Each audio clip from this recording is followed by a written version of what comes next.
Welcome back as we begin learning the principles of reading the instrument. First, we shall consider the main scale readings.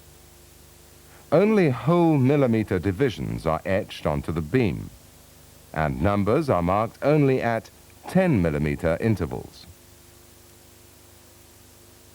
Every 5th millimeter division line is recognized by a slightly longer marking than the intermediate or 1 millimeter divisions. The main divisions will be revealed between the measuring jaws as they are opened. A main beam reading is read from the reference edge of the cursor.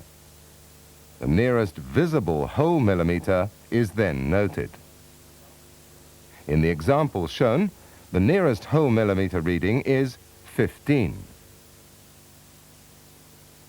In this example, the whole millimeters reading is 4. Can you make out the whole millimeter reading here?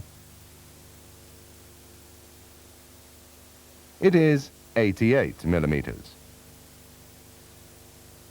Take time now to complete the exercise on main beam readings in your workbook.